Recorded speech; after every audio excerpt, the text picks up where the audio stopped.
Hello and welcome back to Boiler Room Reviews. My name is Ian and today I'm going to be talking about the 1974 novel by James Herbert, The Rats. Now the first thing to note about this novel is that there are plenty of rats in it. Big rats. So it's not just a name, not just a metaphor, there are plenty of rats.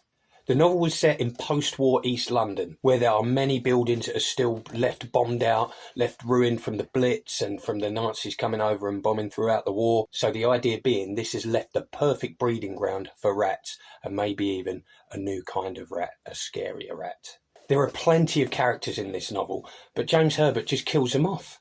You'll notice this when you start reading it. You'll start a chapter, they'll introduce a character, give the backstory, and then he kills them off. And they get eaten in gruesome ways by these rats, gnawed at, bitten, eyes gouged out, anything you can think of. And a lot of people spoke about this when the novel came out. They said it was too gruesome, too detailed in its gore. It didn't really bother me. I'm used to that kind of thing.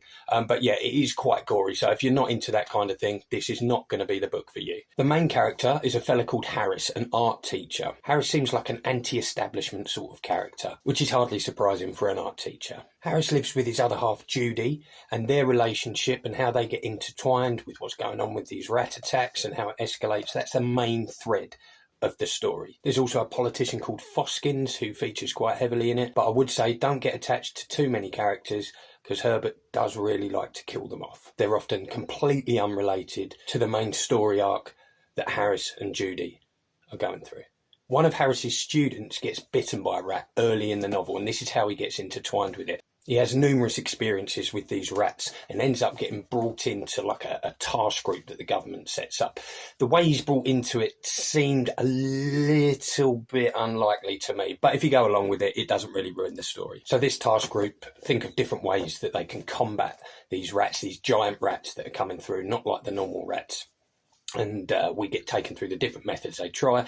I won't put any spoilers in here, don't want to ruin the ending for you, but naturally you can imagine doesn't always go as planned. For me, there is one scene in the novel that is really compelling, and that's the scene in the school. I think why this scene had more of an impact for me is because Harris, our main character, is directly involved in this attack. So we're actually invested in the character. We haven't just only read 3 pages of backstory and then they get killed off. We're actually invested in the character and how he deals with the situation. This book did receive some criticism at the time. I think people thought it was too of a harsh indictment of the state of London at the time. Although in the novel he does sort of express both the Labour and Conservative Party and how the situation got to where it was, and I didn't really feel that he took sides in that particularly. There was also a lot of criticism of just how gory it is, and it is gory, it's grotesque.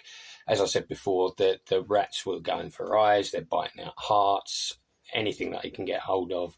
So Herbert seems to revel in that, which I quite enjoyed. Although, as I say, it was more the arc of Harris and Judy that kept me reading through it. This is the only novel I've read by James Herbert. I understand there's 3 sequels to The Rats, and I also believe that there was a film made in Canada, although I think James Herbert wasn't very fond of it, and I think it's got something like 27% on Rotten Tomatoes, so I think I might give that a miss. On the whole, I'd probably give this book about a 5.5 out of 10. It's a short read, the prose is decent, it's engaging, but as I said twice already, I did get a bit frustrated with these characters that were just introduced to be killed off. I felt if they'd been threaded into the main arc, it would have made their deaths a little bit more meaningful and I would have been a bit more invested in it.